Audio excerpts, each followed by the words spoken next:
a legend right here. Neal Adams, there's very few that would... Yes, it's me, the legend.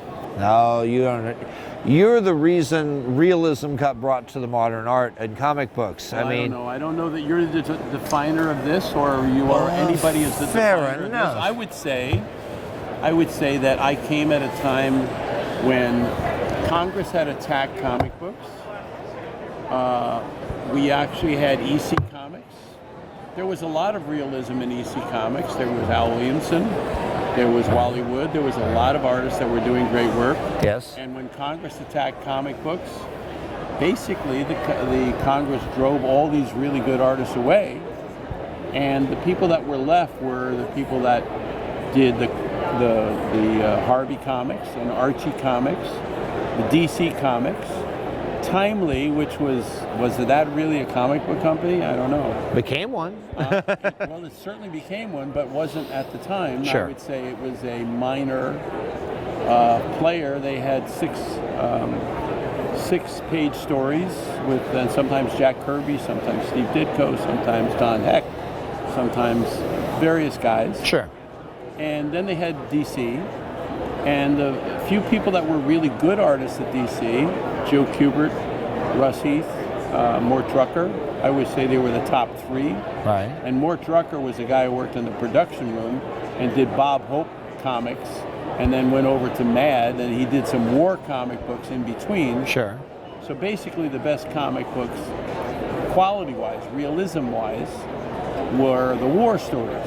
Sure. The rest of them, I don't think that you could say that Mike Sikowski did fantastic superhero comic books. I don't think that you could say most of those guys did fantastic superhero comics, but you can say that between Joe Kubert and Russ Heath and Mort Drucker, you had really a triumvirate of realistic guys who did comic books. Okay. Within that, Mort Drucker left. Joe Kubert went and did the Green Beret comic strip, and then I showed up at DC Comics drawing like an Al Williamson or like a Joe Kubert or like a Russ Heath, but making a stamp at DC Comics that was a little bit more realistic. Sure.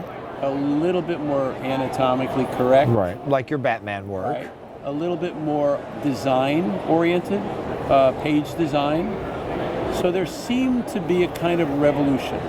And people talk about that being the silver or the gold age. Or But when I listen to people say, you know, there could be no John Byrne, there could be no George Perez, there could be no Jim Lee if it weren't for you.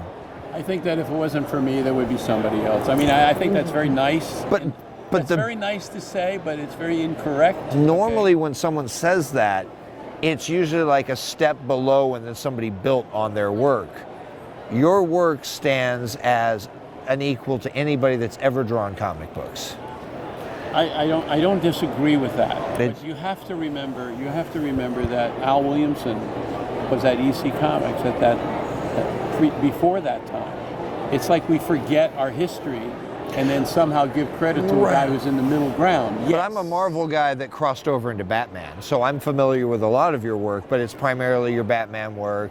And then it was like a walk down memory lane because I forgot you'd done the Muhammad Ali book. Actually, I do. I just want to. So now that I just want to tell you I love your work. What? You good?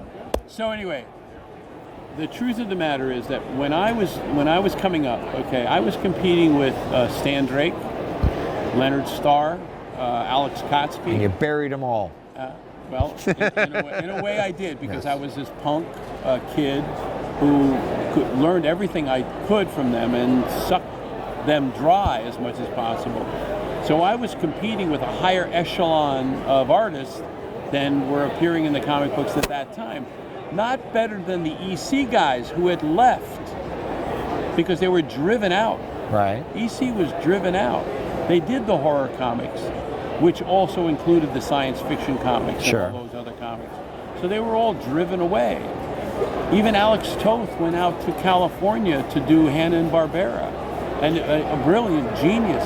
But see, if I knew you were going to be at this event, I would have brought Henry Pym as Ant-Man going to connect things inside the Vision's head, because you drew the inside of the Vision to a fashion that was it. That was staple. And let me say this: nobody comes from nowhere.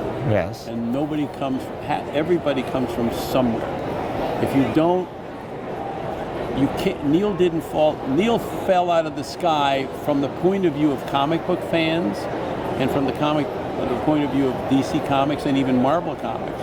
But I certainly didn't fall out of the sky from the point of view of my education, my learning, and all the people that influenced me. I learned from all those people, and I was a result of all those people. It just seemed as though I fell out of the sky, just as it seemed as though some magic formula took all the EC people away. It was a result of events that took place. So imagine if you could have taken the EC guys and brought them forward to where I came in. I would have entered an equal. I never would have been above them in any way. You totally would have been above them, because your art better than stands. Williamson? Are you kidding? Well, I don't know Williamson's work. I know Jim Lee. I know John Byrne. You better learn Williamson. Well, fair. I will look into it. Was the follower of Alex Raymond. Alex Raymond. Alex Raymond was one of the best comic strip artists there was, and Williamson was maybe better. He did Flash Gordon, and he did for George Lucas. He did Star Wars. Yeah. Star Wars, the comic strip. Yeah, my director has a lot of his stuff. Yeah, no, it's quite fantastic. So I know where I came from. Sure. I'm not an idiot. Believe me, I get where I came from. Yeah, but see, I came from all these people, but I came in at a time when things were in the doldrums. But see, I came after all of those people. Well, you're just a little and kitty. I could not draw a tenth of what you guys did. It's why I'm with a microphone now, because I can't do with the pen. Just a little kitty, and I appreciate that, but understand that nobody comes from nothing. It just doesn't happen. If you believe in magic, then you can believe in that, but it's just not true. The truth is, I was part of a long line of brilliant artists, that many of them were driven away from our industry. And when I came in, it was like, where the hell did these guys go? They're all gone. I don't even deserve to be here, because all the good guys have left. And now we have left those people that DC Comics would hire. Every once in a while you would see a John Severin story once every 5 years. You would see Mort Drucker, who was doing great war stories, and then Mad Magazine hired him to do their caricature stuff, and he became the greatest caricaturist on earth ever. All the caricaturists in the world copied Mort Drucker. Okay, right. Joe Kubert, who became the greatest war artist in the world, and has an art school. Enemy Ace and all the rest of it, has an art school, went out to do the Green Beret, which I got for him. Would you accept the fact then that you are one of the best superhero artists? I did get that. No, because I'm not a superhero artist. I don't draw a superhero. I draw realistically. I don't draw guys in tights. I'm an adult, for God's sake. Batman's in tights. No, he's in tights because he has to be in tights. He put himself in tights. But that's not what I draw. I draw a real man in tights, because that's what a real man would look like in tights. Sure. Not just some costume running around. And that's what all those guys were doing at that time. Just drawing the Mike costume. Sekowsky as an example. He's just 5 different guys, all in different costumes, same body. I mean, my Superman looks better than my Batman, different than my Batman. The characterizations were within the character, and then they put costumes on it. That was a big difference. And it was rarely done during the time when I'm reading. I know. There was you and George Perez. They're drawing. Not really George Perez. He did superheroes. He did superheroes, but the whole thing is, he could draw the Wasp in any costume, because he liked to draw different costumes on her, and you could always recognize her, because he made the face and body type different. I would say that George Perez, as much as I love George Perez, drew typical superheroes, but he did them with an intensity that other people didn't do them. Right. He would put 6 characters, 8 characters in a panel. Yeah. He would blow your mind with the detail and all the material that's in there. But they still were superheroes. The realism, okay, that you get from some of the modern artists now. Jim Lee. Yeah, well, Jim Lee a little bit less, but Stuart Immonen, what's his name? The Italian guy, not the Spanish guy that's here at this convention, Mike Deodato. People like that who have that reality, that almost comic strip reality, where they're real people put into these costumes. It was more of that, okay? And so you got to look at these people that you viewed as kind of walking around costumes as real guys in costumes. It sounds like an unimportant distinction, but it really is an important distinction. Well, one of my favorite covers is the Vision tearing apart some scrolls. Because he really looked like a guy getting pissed off. Yes. Like he was going to kill that guy. Yes. It wasn't like some guy in a costume beating up on somebody. It was like a real guy who was mad and was going to kill this guy. And if his friends didn't stop him, he was going to commit murder. Yeah. He was going to commit murder. But see, I don't want to age either of us by saying how young I was buying those comics, but I bought those off the stand. Sure. And, you know, the work you did really captivated a soap opera romance. In my view, that's the difference you're talking about. The difference you're talking about is a sense of realism. Yes. As opposed to better comic books. The comic books weren't better. They were just more real. Sure. And you got to look at them and you got to believe them and you got to like go, oh my God.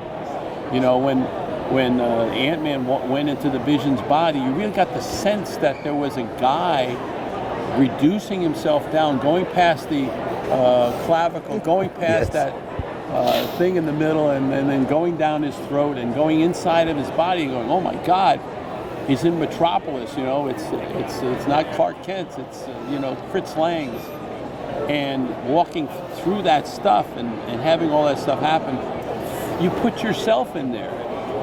The more realistically you draw, the more you can then become part of the story. And that's part of what we did. And that's part of the realism that got added to comic books. We didn't have that before. You know, it was Captain Marvel with Tawny the Tiger and, you know, Superman with Superman's pal, Jimmy Olsen, and an Iron Man that looked like a big iron guy like this. There was very little reality. It was the bridge, in my opinion, okay, between old comics and the movies.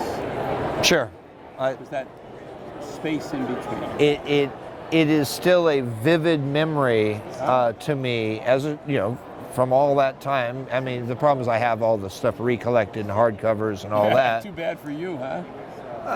Yeah. But I put it in hardcovers. You can't get it anymore. Oh, but I have things I'd ask you to sign if I had known. But before I thank you for my childhood and some of my fondest memories, I heard you telling Stan stories. I know your time is more limited. Is there anything you want to talk about Stan Lee wise? Everything that people gossip about Stan is untrue. I don't understand why any criticism is leveled at Stan Lee. When I went to Marvel Comics, I went because I wanted to do the Marvel method. The Marvel method was the artist does the story, the dialoguer dialogues the story. As it turns out, the dialoguer got writing credit. Right. And everybody gets all upset because he's got a writing credit as a writer. But it wasn't the writer. He was the dialoguer. And because Stan did 6 books a week. Right. You can't write 6 books a week. You can barely dialogue 6 books a week. So Stan was the dialoguer for those people who could come in and do the story. That would be Jack Kirby. That would be, I believe, Jim Starlin. Certainly Jim Steranko and myself. We could do the story. So all we needed was somebody to dialogue the story. So that's what Stan did. He didn't take credit for anything more than that, although he was pinned into saying or implying that he might have by saying, I was the writer. Right. It's not fair. It really wasn't fair. He did his job. Jack Kirby did his job. I did my job. Well, I don't think anybody did your job better, and I know you're willing to argue with me on it, but I'm closing the segment, which in a way will help me win. I really thank you for a lifetime of entertainment. Thank you, sir. Pleasure.